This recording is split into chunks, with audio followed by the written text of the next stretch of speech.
What is a safari like at Basecamp Explorer on the Mara at the Naboisho Conservancy in Kenya?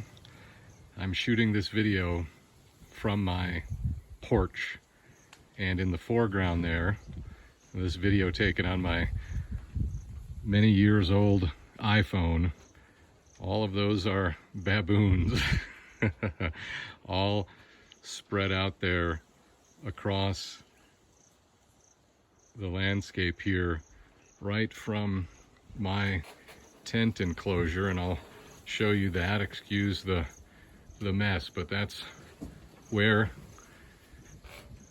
I sleep here on safari with my mom. Those are our beds in the open side tent encampments here at Basecamp Explorer, Naboisho Conservancy. This is the Eagle View property on the 50,000 acre Naboisho Conservancy. I'm going to try and zoom in here a little bit so you can see a little better.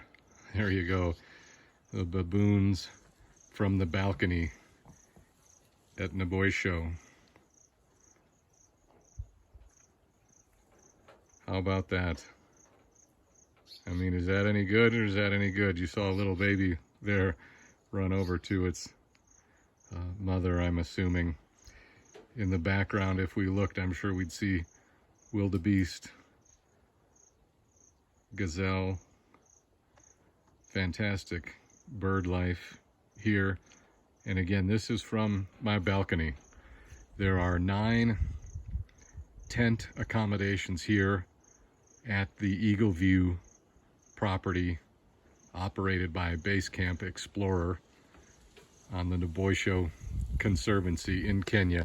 We are near the Masai Mara Reserve, which you might have heard of. The Masai Mara Reserve in Kenya is a huge national park. A lot of tour operators, safari guides go through there. The Naboisho Conservancy is a private conservancy that was formed 10 or 12 years ago. More baboons, gosh, they're a whole troop, perhaps, came by here, moving left to right across this landscape.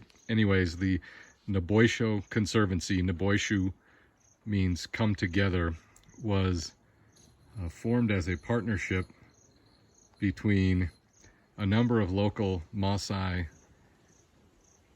landowning families and a private tour operator. And the partnership brought the Maasai landowners together to combine their land holdings, some of which were set aside for the Maasai livestock grazing. Other portions of it, 50,000 acres, were set aside as a wildlife conservancy, mostly free from livestock grazing, free from development, road building, that sort of thing. In exchange for not developing or grazing on the land, Basecamp Explorer paid the Maasai to allow them to come and operate safaris and tours and put these accommodations on their property. So it's a win-win situation. Basecamp Explorer gets this fantastic conservation property to operate its safari tours. The Maasai get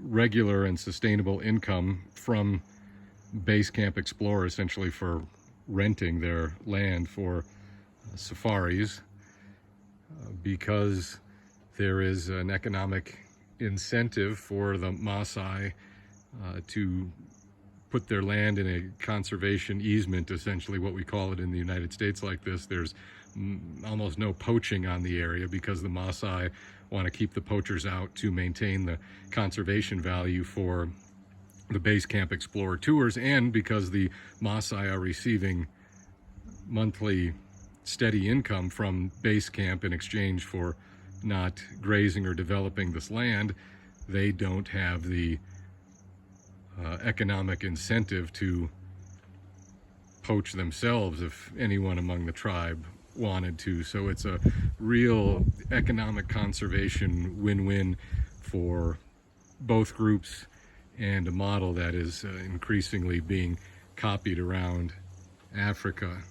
We've got some more coming in here, and this is just fantastic. Obviously, we went out on a morning safari and saw lions, leopard, hyena, warthog, all kinds of gazelle, zebra, giraffe, a fantastic assortment of birds, jackals. Yesterday, in addition to all of that, we saw elephant and hippos. We saw ostrich both days. Ostrich are spectacular. However big you think they are from what you've seen on television, they're bigger in person. And this just doesn't get old, and it's even better at night. You can imagine how dark the night sky is. The stargazing is spectacular, and you don't see any fences because there are no fences. The animals come right up close to the tents. We had what we believe to be a hippo munching on the brush right nearby our tent. We heard lion right near the tent. These tents are a version of glamping. They have running water, flush toilets, hot water, that type of thing. They're all solar powered, which is nice, so there's no diesel fumes or generator noise or anything like that. But it's rustic. There's no air conditioning. There's no heating. It got chilly last night and this morning, and if you want to leave your tent after dark for any reason, you have to signal by flashlight one of the Maasai guides who will come and walk you so that you don't run afoul of any of the